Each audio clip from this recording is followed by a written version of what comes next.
नमस्कार, consumers king में आपका स्वागत है। आपके साथ मैं हूं मानसी दवे और आज का कंज्यूमर्स किंग का मुद्दा बेहद पेचीदा और काफी सीरियस है। आपको बता दें, जैसे आप अपने स्क्रीन पर इस वक्त हमारा मुद्दा देख रहे हैं, टिकट महंगे, मनमानी, बेहिसाब, फिर भी विमान खराब। जी हाँ, मुझे लगता है कि सभी के जहन में जब एयर ट्रैवल करते हैं तो एक बार ये सवाल तो आता ही होगा कि इन दिनों इतने सारे एक्सीडेंट्स हो रहे हैं, इस बीच विमान में ट्रैवल करना, सफर करना कितना सेफ है, कितना सिक्योर है। और इसी पर आज कंज्यूमर किंग में हम विस्तार से बातचीत करने वाले हैं। अगर आप विमान से सफर करते हैं तो ये खबर आपको डरा सकती है। नागरिक उड्डयन राज्य मंत्री मुरलीधर मोहोल ने संसद में देश के एयरलाइंस पर एक रिपोर्ट पेश की है जो कि काफी चौंकाने वाली है। रिपोर्ट्स के टेकअवेज की अगर बात करें, इसमें खुलासा किया गया कि देश के 50% विमानों में बार बार होने वाली खराबियों की शिकायतें लगातार मिल रही हैं। और ये रिपोर्ट तो खुद में डराती है, क्योंकि वैसे वक्त जब पिछले दिनों हमने देश में बड़े सारे विमानन हादसे देखे हैं, ऐसे में इस तरह की रिपोर्ट, विमान में खामियों की रिपोर्ट, और ये खामियां लगातार आती रह रही हैं। इस तरह के टेकअवेज जो हैं रिपोर्ट से आते हुए दिखे हैं। आपको बता दें कि बड़े हादसों के बीच इस रिपोर्ट को देखते हुए काफी सारी चीजें, काफी सारे बड़े सवाल हैं जो कि उठ खड़े होते हैं, और इन्हीं सवालों के जवाब लेने की कोशिश होगी कंज्यूमर किंग के आज के इस एपिसोड में। आपको बता दें कि 50% विमान जो है देश के वो अनफिट हैं, ये कहती है ये रिपोर्ट। चलिए शुरुआत करते हैं आज के इस मुद्दे पर विस्तार से बातचीत की।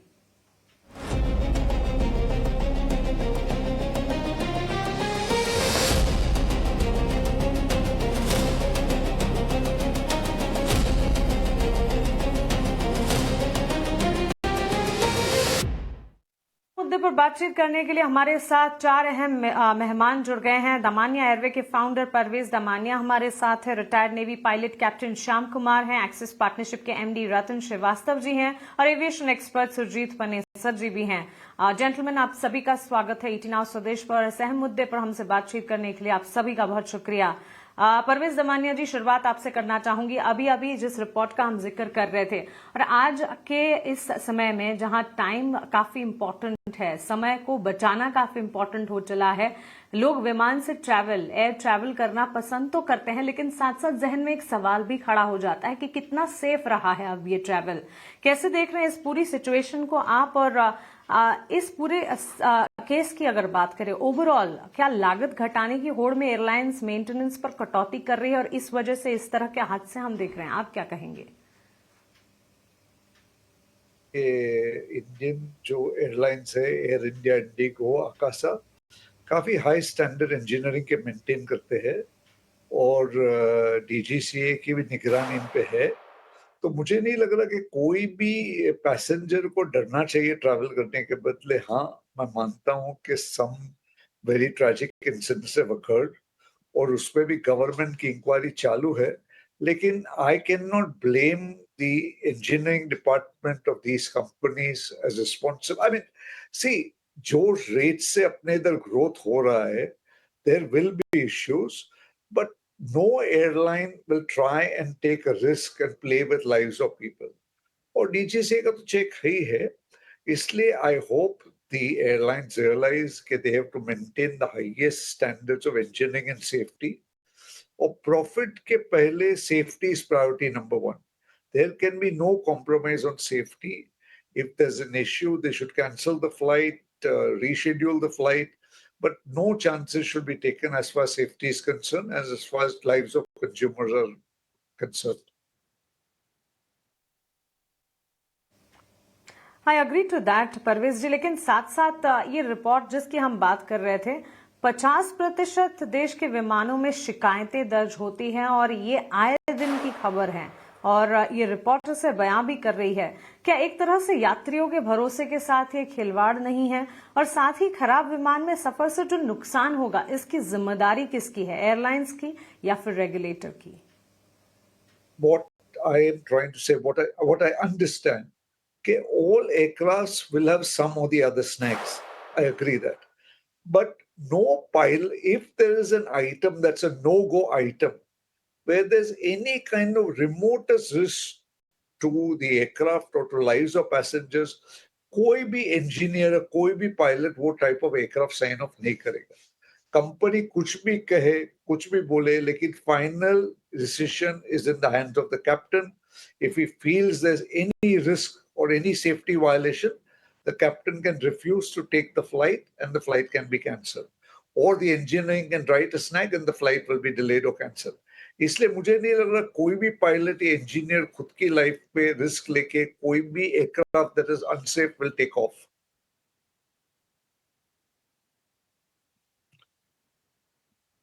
Parvez ji, before we let you go, one last thing.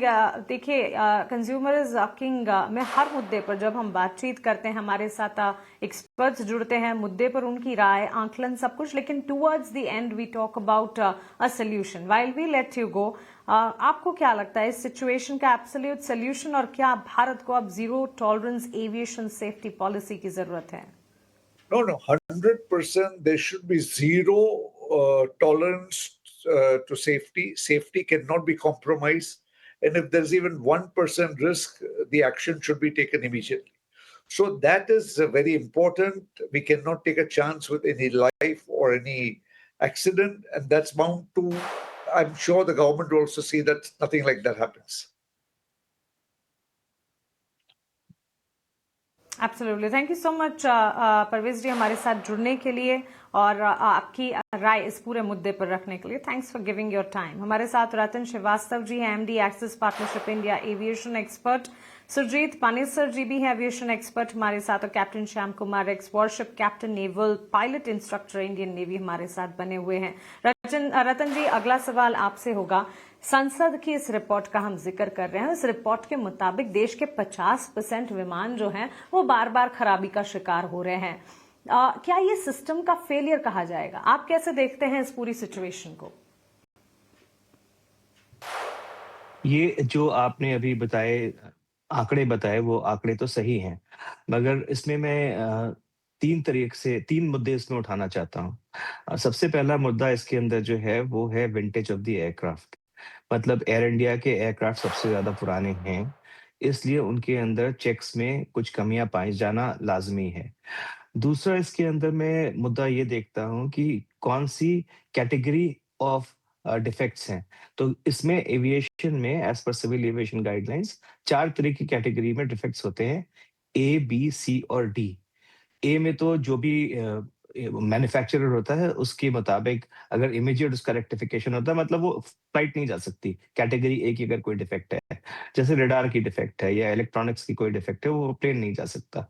B होता है जिसमें 3 दिन के अंदर उसको ठीक करना होता है, और इसी तरह से डी होता है जिसमें 4 महीने का समय मिलता है.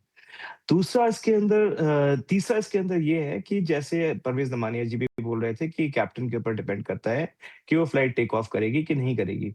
तो इसमें एविएशन टर्मिनोलॉजी में एक शब्दावली है जिसको हम बोलते हैं MEL, minimum equipment list. Minimum equipment list जो है, मास्टर मिनिमम इक्विपमेंट लिस्ट जो मैन्युफैक्चरर की होती है, उससे निकाली जाती है. और MEL डिसाइड करता है कि कौन सा एयरक्राफ्ट एयरवर्दी है या नहीं है. तो इस एयरक्राफ्ट की एयरवर्दीनेस के हिसाब से अगर कोई कैटेगरी ए के डिफेक्ट है, तो डेफिनेटली वो इंजीनियरिंग कभी उसको क्लियर नहीं करेगा, क्योंकि जो जैसे प्रोसेस फॉलो किया जाता है एविएशन में, उसमें इंजीनियरिंग ऑफर करता है एयरक्राफ्ट को, PIC को, पायलट इन कमांड को. और अगर पायलट इन कमांड उस इंजीनियरिंग की रिपोर्ट से इत्तेफाक रखते हैं, तो फिर वो they can fly. If it does not agree, then the decision remains with the PIC. Air India के जितने विमान हैं, उस विमान में जो मैक्सिमम खराबियां आई हैं, वो कैबिन की, जितना हमें पता है उसके हिसाब से कैबिन की आई हैं. जैसे सीट्स की हो गई, या उसके एंटरटेनमेंट सिस्टम की हो गई, या उसके अंदर जो पैसेंजर की सुविधाएं हैं उसकी हो गई. आपने सुना ही होगा, आए दिन पैसेंजर्स काफी एयर इंडिया की सीट्स के बारे में या सुविधाओं के बारे में शिकायत करते रहते हैं. तो ये उनसे संबंधित हैं. इंडिगो में कम आई हैं शिकायतें, क्योंकि इंडिगो की फ्लीट काफी नई है और वो काफी तेज तरीके से वो अपने एयरक्राफ्ट को रोटेट करते रहते हैं. सिमिलरली अकासा की भी फ्लीट न्यू है, और स्पाइस जेट में थोड़े आपने देखे होंगे ज्यादा आए हैं इसके मुकाबले में, इंडिगो के मुकाबले में. तो ये बिल्कुल एक क्लियर इंडिकेशन है कि फ्लीट विंटेज की वजह से आ रहे हैं, और जो आ रहे हैं वो कैटेगरी डी में मैक्सिमम आ रहे हैं। ए में आए होते तो ऑफ कोर्स एयरक्राफ्ट फ्लाई नहीं करेगा, इंजीनियरिंग उसको हैंडओवर नहीं करेगी। और तीसरी चीज़ ये है कि फाइनली पैसेंजर्स की सेफ्टी, एयरक्राफ्ट की सेफ्टी पायलट इन कमांड के हाथ में होती है। उसका डिसीजन फाइनल होता है कि फ्लाइट जाएगी कि नहीं जाएगी। तो ये कहना कि Indian airlines are compromising on the safety of the aircraft and the passengers is, I think, stretching it a bit too far. Okay Ratan ji, in fact आपने एक इम्पॉर्टेंट पॉइंट उठाया है यहाँ पर, विंटेज ऑफ द एयरक्राफ्ट, इस पर बातचीत करेंगे। लेकिन संसद में जो रिपोर्ट का जिक्र किया गया है, इसके टेकअवेज क्विकली हमारे व्यूअर्स के सामने रख देते हैं। भारत में उड़ने वाले लगभग हर दूसरे विमान में तकनीकी खामियां पाई गई हैं। संसद में पेश किए गए सरकारी आंकड़ों ने यात्रियों की चिंता काफी हद तक बढ़ाई है। जनवरी 2025 से फरवरी 2026 के बीच की गई जांच में ये सारे खुलासे हुए हैं। देश की 6 प्रमुख एयरलाइन के 754 विमानों की जांच की गई और उसके बाद इस तरह के खुलासे सामने आए हैं। रेगुलेटर डीजीसीए ने इस दौरान हजारों औचक निरीक्षण और ऑडिट्स भी किए हैं। ऐसा नहीं है इसकी सेफ्टी मेजर्स पर अथॉरिटीज काम नहीं कर रही है, लेकिन सच्चाई ये भी है कि विमान हादसे जो हैं वो लगातार बढ़ते भी दिखे हैं। 754 में से 377 विमानों में रिकरिंग डिफेक्ट यानी कि बार बार होने वाली खराबी जो है वो मिली है। गौरतलब है कि पिछले 3 साल में गड़बड़ी की शिकायतें कम भी हुई हैं, लेकिन अब भी ये चैलेंजिंग है, चुनौतीपूर्ण है। सुरजीत पनेसर साहब भी हैं हमारे साथ। सुरजीत जी, आपका भी स्वागत है। Thank you for giving your time. बार बार तकनीकी खराबी की यहाँ पर हम बात कर रहे हैं। क्या ये उम्रदराज विमान की समस्या है, जो कि अभी अभी रतन जी भी बता रहे थे, विंटेज ऑफ द एयरक्राफ्ट, या फिर ये खराब मेंटेनेंस का नतीजा है आपके हिसाब से? Well, Mansi, let me tell you one thing. When the aircraft is released by the manufacturer, they check all type of emergency. They try all the emergencies, and they see the aircraft is perfectly airworthy. And if there any emergency, they make a checklist. Now the problem is in aviation has increased in such a fast rate. Now the aircraft coming, if it's a minor snag, they don't. The airline pressures the pilot not to write a snag. Because if the snag is written, it may be delayed or flight might have to be cancelled. So there's a little pressure on the pilots also. They don't write the snag because they take vindictive action also in the pilots, they write the snag. Now the question is the maintenance. Maintenance has to be perfect because there's no shortcut to safety of aviation. You see, if there's this very old saying, any airline will think that safety is expensive, try an accident. Now, you see, we have to maintain, and now our regulatory body, they are also not fully equipped with the staff. The airworthiness department has to go and see how they do the checks, overall checks, 100 hours check, 200 check. Now, like this Baramati crash, that aircraft has been done CFA, but who has monitored the working engineering and all that? Because DGC has to keep a good watch on the maintenance of the aircraft or the airline. Either they understaff. Now that point has to be checked with the regulatory body, how they check that, how they release these aircraft, how they permit the aircraft to fly with multiple snags. You see, the aircraft should not be sent with a serious snag. I've noticed most of the pilots, they refuse to write a snag because they're scared of the action by the management. They say flight is going to be delayed. It is not to be cancelled. Now, all these things, keeping it to mind, you see, one thing is that I can tell you the aircraft are quite safe if they maintained properly. There's nothing to worry about the maintenance, but the only thing is the regulatory body has to be strict to see the maintenance record of all the airlines. Now, the crash at Ahmedabad, they refused to give us the details, but for American Advocate, they got the details that this aircraft had 3 times the same snag. Why they have not informed the Boeing company at that time? They should have informed the Boeing company. Why they didn't do that? No, all these things depend on the management and how skilled the maintenance and how serious they are taking the maintenance of the aircraft.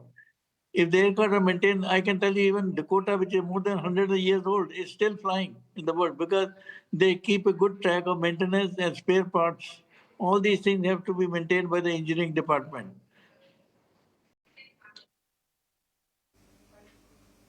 बिल्कुल बिल्कुल sir, I completely hear you and agree to the facts that you are giving. Maintenance के साथ किसी भी तरह की loop hole जो है वो एक्सेप्टेड नहीं है, बिकॉज ये जान का सवाल है, किसी की भी लाइफ का सवाल है। और एयरलाइंस में इतने सारे यात्री एक साथ सफर भी करते हैं और अपना टाइम बचाने को लेकर, और आज कल तो एयरलाइंस की टिकट्स की अगर बात करें, वहां पर भी कंपटीशन है, ढेर सारे एयरलाइन ब्रांड्स हैं और उन तमाम कंपटीशन को झेलते हुए भी यात्री जब ट्रैवल करते हैं तब किसी तरह की तकनीकी खराबी जो है वो चिंताजनक तो है ही। इस बीच कैप्टन श्याम सुंदर जी भी हमारे साथ हैं, पूर्व warship captain, naval pilot instructor retired. Thank you so much Shyam Kumar ji हमारे साथ बने रहने के लिए। और इनफैक्ट हर एंगल से इसे सर हम समझने की कोशिश कर रहे हैं, अब पायलट की नजर से इसे समझते हैं और इसे और बेहतरी से आप ही समझा पाएंगे, क्योंकि देखिए जब कोई यात्री सफर कर रहे हैं और उन्हें किसी तरह का बुरा एक्सपीरियंस होता है तो वो कंप्लेन करते हैं। हम यहाँ पर इन रिपोर्ट्स की बात कर रहे हैं एज एक्सपर्ट्स, एज एंकर, इन्हें हम चर्चा भी इसकी कर रहे हैं, लेकिन आप बीती पायलट्स की कैसी होती है? बार बार तकनीकी खराबी उड़ान के दौरान कितना बड़ा चैलेंज है, कितना बड़ा खतरा है? आपकी निगाह से इसे आप कैसे देखते हैं? Thank you Mansi. जय हिंद, शना वरुणा। एविएशन सेक्टर एक कॉम्प्लेक्स सेक्टर है, सेफ्टी ओरिएंटेड सेक्टर है और रिस्क भी है इसमें, क्योंकि हम एक मीडियम में रहते हैं जो हवा में होती है। पायलट हूं मैं तो समझता हूं। पायलट के साथ साथ जब मैंने फ्लाइंग को कॉकपिट से देखा और जब मैंने फ्लाइट सेफ्टी डिपार्टमेंट में जब ने सर्व किया 3 साल तक, और मैंने DGCA के साथ भी जब इंटीग्रेट किया अपने को और सेमिनार्स और सिंपोजियम को समझा, वर्ल्ड की स्टैटिस्टिक्स को समझा, accident major minor, defect major minor, इनकी एक तुलनाएं की, और एक रंग दे बसंती मूवी बनी थी भारत में जब हमारी MiG-21 एयरफोर्स में क्रैश हो रहे थे, तो पार्लियामेंट कमेटी बनी थी 6 महीने की। वहां expert committee on accident incident बना जिसका मैं नेवल मेंबर था और उसमें कई सारी तथ्य निकल के आई। 1961 से लेके 2007-11 तक के जितने इंडियन एयरफोर्स, आर्मी, नेवी के एक्सीडेंट्स हैं जो करीब करीब सिविल एयरलाइन से मिलते जुलते हैं, उनकी सबकी हमने अध्ययन किया और उनको पार्लियामेंट में दिया। तो जब हमने दिया तो मिस्टर प्रणब मुखर्जी रक्षा मंत्री थे, कई बार हमें जाना पड़ा वहां पे। 9 member committee mister Karan Singh head कर रहे थे, तो उनको भी ये बताना पड़ा कि एक्सीडेंट के जो परिभाषाएं हैं, major, minor, defect rectification, defect repetition, इनकी एक टेबल जो बनती है उसको आप किस तरह से इन्फ्रेंसेस करते हो, किस तरह से उसका आकलन करते हो और किस तरह से उसको परिभाषित कर देते हो आप। तो पैसेंजर के हिसाब से मैं बात करूं, लोगों के हिसाब से बात करूं, तो आज के जो पार्लियामेंट कमेटी में जो आपने देखा, जो पार्लियामेंट में सिविल एविएशन मिनिस्टर ने जो दाखिल किया है रिपोर्ट, उसमें कह रहे हैं डिफेक्ट के शिकार हुए हैं, आपने कहा जहाज। तो मैं कहूंगा कि ट्रांसपेरेंसी और बेटर सिस्टम ट्रैकिंग के कारण वो ये कहते हैं कि रिवोल्यूशन के शिकार हुए हैं, ज्यादा एक्सीडेंट रिपोर्टेड हुए हैं, चाहे वो छोटे हो चाहे बड़े। मेरा ये पहला पॉइंट है। तो मैं सबको, दर्शकों को आपके माध्यम से ये लेना चाहूंगा कॉन्फिडेंस में कि जब हम रिपोर्टिंग करते हैं ऐसी, तो हमें ख्याल होना चाहिए कि किस तरह की रिपोर्टिंग है और क्या उसमें से डाटा निकल के एक्चुअल फैक्ट्स क्या रिवील करता है। क्या वो बिल्कुल खतरनाक के फैक्ट्स हैं या वो एक अच्छी इन्वायरमेंट की तरफ इंडिकेट करते हैं। मानसी जी और दर्शकों को ये समझना होगा और सभी पैनलिस्ट इससे एग्री करेंगे कि जितनी अच्छी रिपोर्टिंग हो, जितना अच्छा ट्रांसपेरेंट इन्वायरमेंट हो एविएशन सेक्टर में, छोटी से छोटे डिफेक्ट को भी लॉक कर लिया जाए। हालांकि कई बार होता है कि पायलट्स को प्रेशर में आना पड़ता है जो कि वो रिफ्यूज करते हैं, तो वो अपनी moral courage plus safety of passengers के ऊपर वो जब उनका रहता है रिस्पॉन्सिबिलिटी, तो वो ऐसा नहीं करते। लेकिन कई बार ऐसे एब्रेशंस होते हैं, मैं उनको दरकिनार रखते हुए बात करना चाहता हूं कि अच्छी रिपोर्टिंग सबसे अच्छी एविएशन प्रैक्टिस है, और जिसका एग्जाम्पल है कि इतने सारे ऑडिट्स, इतने सारे सर्वेलेंस DGCA के रेगुलेटर्स के तौर पे किया जाना और उसको on spot surprise checks, night checks, या जैसे कहते हैं एक प्लान्ड चेक्स या अनप्लान्ड चेक्स, वो सब करने के बाद, चाहे वो टाइप ऑफ एयरक्राफ्ट हो या एयरलाइंस हो, फॉरेन एयरक्राफ्ट हो और कई बार सरप्राइज चेक्स हो, ये सब काम है रेगुलेटर का। अब बात दूसरी रही, क्या हम इसके लिए इक्विप्ड हैं और क्या नहीं है। तो DGCA के पास थोड़ी शॉर्टेजेज है जिसके ऊपर काफी सारा काम किया गया है। मेंटेनेंस जो रेगुलेटर्स हैं उनकी संख्या ज्यादा सैंक्शन की गई है सरकार की तरफ से, और जो पोजीशंस वैकेंट हैं DGCA की उसमें उन्होंने बहाल किया है। एज ए पायलट में कहूं तो कई बार हमें वो डिसीजंस लेने पड़ते हैं जहां हमें लगता है कि यस, ये इंजीनियर ने मुझे दिया है जहाज, लेकिन ये जहाज जो पहले इसमें जो डिफेक्ट हुआ था उससे ये थोड़ा अलग है या सेम है, बट हम इसको कंट्रोल कर सकते हैं और किस कैटेगरी में है, एयर वर्दिनेस को इफेक्ट करता है या नहीं करता है। मान के चलिए कि मैं भी उस एयरक्राफ्ट में हूं मेरी भी जान जोखिम पर है और साथ साथ मुझे पायलट इन कमांड का जो तमगा दिया गया है वो तगमा को मैं उसको तगमे को कहीं हटा नहीं सकता, उसको मुझे रिस्पॉन्सिबिलिटी के साथ रखना है। तो ये मान के चलिए कि हम सेफ्टी का ख्याल रखते हैं। दूसरी बात, आजकल electronic tracking of defects, E logging और कई सारे ऐसे सुविधाएं दी जा रही हैं ताकि पायलट्स बिना किसी निष्पक्ष भाव से, बिना किसी डर के आराम से रिपोर्टिंग करें, फास्ट ट्रैकिंग हो और रेकरिंग डिफेक्ट्स है उनको बाहर किया जा सके। विंटेज एयरक्राफ्ट की बात हमने की, ये मुद्दा हमेशा से एविएशन सेक्टर में रहेगा और ये रहता है और इससे कारण डिफेक्ट्स बढ़ते हैं। लेकिन ये छोटे-छोटे जो कंफर्ट डिफेक्ट्स हैं, जो रेकरिंग डिफेक्ट्स हैं, कभी-कभी एक छोटा इंडिकेटर आ गया, कोई लाइट जल गई, मैं इलेक्ट्रिकल डिफेक्ट की बात कर रहा हूं जहां एयरवर्दनेस अफेक्टेड होती है। पायलट इन कमांड अगर सावधान है, उसे अच्छी नॉलेज है एयरक्राफ्ट की और वो समझता है कि ये डिफेक्ट क्यों आता है, इसका क्या प्रभाव होगा हमारे सेफ्टी पे, तो उस तरह से उसको वो इग्नोर कर सकता है अगर वो सेफ्टी के रिजिम के अंदर बहुत डेंजरस नहीं है। आके बाद में वो रिफेक्ट करता है, रिपोर्टिंग करता है। रिपोर्टिंग बहुत जरूरी है, तो रिपोर्ट ना करें तो मुश्किलात आती है। इसके लिए हर एयरलाइंस को एक अच्छा इन्वायरमेंट देना, फ्लाइट सेफ्टी का, अच्छी अवेयरनेस कैंपेन चलाना, ग्राउंड क्रू जो है, जो मेंटेनेंस स्टाफ है, लोअर जो लेवल के जो वर्कर्स हैं, उनको ये इन्वायरमेंट देना कि आप आराम से रिपोर्टिंग करो और एक माहौल पैदा करना एयरलाइंस के अंदर, देश के अंदर भी वो माहौल पैदा करना, रेगुलेटर्स की तरफ से भी माहौल पैदा करना और पॉलिटिकल विल जो सपोर्ट कर रही है इसको, इन चारों को तथ्यों को लेके अगर हम देखते हैं तभी एविएशन सेक्टर आगे बढ़ सकता है। काफी हमारी बहुत ज्यादा संख्या बढ़ रही है फ्लाइंग की, पैसेंजर्स की एक्सपेंशन बहुत ज्यादा है, उसके साथ हमें अपने को लेके चलने के लिए काफी इंफ्रास्ट्रक्चर और मैन पावर की जरूरत होगी। सरकार की फंडिंग और लोगों का जो विश्वास बना रहेगा तभी हमारी एविएशन सेक्टर ग्रो कर सकती है। One of the fastest growing sector है हमारी एविएशन और इसलिए हमें जरूरी है इसमें सावधानी बरतना, रिपोर्ट करना, डिफेक्ट को सावधानी से ठीक करना और उसकी रेमेडियल एक्शंस लेते रहना। सही स्टैंडर्ड ऑपरेटिंग प्रोसीजर्स बहुत जबरदस्त है एविएशन इंडस्ट्रीज के, काफी चेक्स एंड प्रोसीजर्स मेड। जी कैप्टन, आपने काफी अहम तथ्य हमारे बीच रखे हैं और काफी इम्पोर्टेंट भी है। इस बीच रतन जी, हम जब बात कर रहे थे, कैप्टन ने एक चीज आपकी बात जरूर कही कि कई सारे एयरलाइंस, ये बात भी सच है, एक समय था जब एक या दो एयरलाइन कंपनियां, 2 या 3 एयरलाइन ज्यादा से ज्यादा कंपनियां होती थी, ऑप्शंस इतने नहीं थे। लेकिन इन दिनों अब एयरलाइन सेक्टर की तेज ग्रोथ है और इसमें कई सारी कंपनियां हैं। क्या आपको लगता है इस वजह से भी मेंटेनेंस और सेफ्टी से समझौता हो रहा है एक तरह से, क्योंकि हर एयरलाइन कंपनी के रूल्स प्रोटोकॉल्स अलग होते हैं और इसी वजह से चेंजेस हम देखते हैं? मानसी जी, मैं इनसे एग्री करता हूं कि फ्लाइट सेफ्टी का एक कल्चर होता है, जैसे जिसको हम बोलते हैं कि flight safety is an attitude and it is governed bye an active safety culture of the company. तो ये बात सही है कि एक एक्टिव सेफ्टी कल्चर जो होता है वो ये होता है कि इंकरेज करता है पायलट्स को कि वो रिपोर्ट करें जो दिक्कतें आ रही हैं उनके एयरक्राफ्ट्स में, और उनके एयरक्राफ्ट्स की दिक्कतों में उसको लॉग इन करें, लॉग इन करने के बाद उसको ट्रैक किया जाए और उसको ट्रैक करने के बाद तक जब तक ठीक नहीं हो जाती है तब तक उसको हम कंटिन्यूसली मैनेज करते रहें। ये अग्री करने वाली बात है।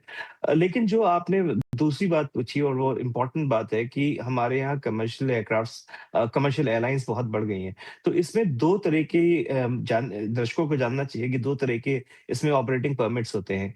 एक होते हैं शेड्यूल्ड ऑपरेटर्स जो कि एयरलाइंस हैं, इंडिगो, एयर इंडिया, स्पाइसजेट, आकाशा वगैरह, और दूसरे होते हैं एनएसओपी, नॉन शेड्यूल्ड ऑपरेटर्स, जैसे कि जो अभी हादसा हुआ लियरजेट का, जिसमें हमारे डिप्टी सीएम साहब जी की जान गई।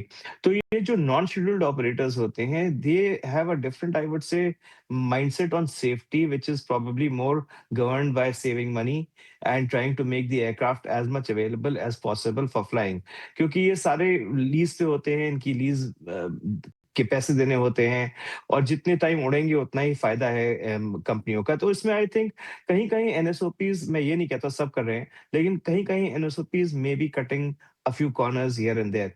दूसरी बात ये है जो आपने बोला कि इतनी एयरलाइंस हमारी बढ़ गई हैं और उस एयरलाइंस के बढ़ने के हिसाब से जैसे कि अभी कैप्टन साहब ने ये बोला कि हमने डीजीसीए की स्ट्रेंथ बढ़ाने का फैसला लिया है। तो that is one aspect of the problem. The other problem is availability of trained AMEs, aircraft maintenance engineers. हमारे पास इतने हैं, हमारे पास वो स्किल सेट्स हैं, हमारे पास वो अवेलेबिलिटी है एयरक्राफ्ट मेंटेनेंस इंजीनियर्स की, या नहीं है? और वो एयरक्राफ्ट मेंटेनेंस इंजीनियर्स किसी दबाव में आके तो नहीं काम कर रहे हैं। जैसे कि एयर इंडिया में पहले के टाइम में एक अलग डिपार्टमेंट था, एक अलग कंपनी थी जो इंजीनियरिंग को लुक आफ्टर करती थी और दूसरी कंपनी फ्लाइंग को लुक आफ्टर करती थी। तो वो जो डिवीजन ऑफ हो जाता है कमांड, उसमें एक एएमई एयरक्राफ्ट मेंटेनेंस इंजीनियर्स बड़ी आसानी से बता सकता है कि इसके अंदर ये दिक्कत है और ये एयरक्राफ्ट एयरवर्दी है कि नहीं है। तो हमें सरकार की तरफ से, डीजीसीए की तरफ से मेरे ख्याल से एविएशन मेंटेनेंस के लिए एएमईज़ की ट्रेनिंग और एएमईज़ को मुहैया कराना बहुत ज़रूरी है। एक ऑफ कोर्स आर्म्ड फोर्सेस की तरफ से एक बहुत बड़ा एक पूल है एविएशन इंजीनियर्स का, जो कि एयरक्राफ्ट मेंटेन करते हैं और उनको बेसिक्स ऑफ एयरक्राफ्ट मेंटेनेंस आती हैं, चाहे वो नीचे दर्जे के हों या सीनियर एविएशन मेंटेनेंस इंजीनियर्स हों, ऑफिसर्स हों, उनको आता है। तो उनके कन्वर्जन कोर्सेज जितनी जल्दी कर सके डीजीसीए और उनको अवेलेबल करा सके एयरक्राफ्ट मेंटेनेंस के लिए, तो I think that will also go a long way to ensure that the aircrafts are maintained to the optimum level possible and there is no load on the PIC कि वो decide करे कि मेरे को जाना है कि नहीं जाना है एमईएल लेकर के, और उस एमईएल को रिपोर्ट करने के बाद मेरे खिलाफ कोई शिकायत तो नहीं हो जाएगी, कोई कार्रवाई तो नहीं हो जाएगी। और इसमें एक चीज जरूर है कि एमईएल जब जाती है तो एमईएल में साइन ऑफ जरूरी है रेगुलेटर का। बिना साइन ऑफ किए रेगुलेटर के एमईएल मिनिमम इक्विपमेंट लिस्ट में एयरक्राफ्ट फ्लाई नहीं कर सकता है। स्पॉट चेक्स जो किए हैं एविएशन रेगुलेटर ने, वो बहुत एब्सोल्युटली। अच्छी चीज है और स्पॉट चेक्स बहुत जरूरी है। नहीं तो फिर पता नहीं लगता कि कैसे कौन सा एयरक्राफ्ट किस आई वुड से डेफिशिएंसी के साथ फ्लाई कर रहा है। Absolutely absolutely. मुद्दा काफी अहम है, बड़ा है, और इसी वजह से आपको बता दें, देश की एयरलाइन और उसकी सेफ्टी जांच पड़ताल और सॉल्यूशन तुरंत प्रभाव से होने चाहिए। रतन जी, सुरजीत जी, कैप्टन श्याम, बहुत शुक्रिया आपका हमारे साथ जुड़ने के लिए और इस अहम मुद्दे पर विस्तार से हमसे बातचीत करने के लिए। कंज्यूमर किंग के आज के एपिसोड को समेटते हुए मैं बस एक बात कहना चाहूंगी, जब सवाल जान का हो तब सस्ती उड़ान नहीं, सुरक्षित उड़ान ही सबसे बड़ी प्राथमिकता होनी चाहिए। फिलहाल इस खास पेशकश में इतना ही। मुझे दीजिए इजाजत, लेकिन आप बने रहे 18 स्वदेश के साथ। नमस्कार।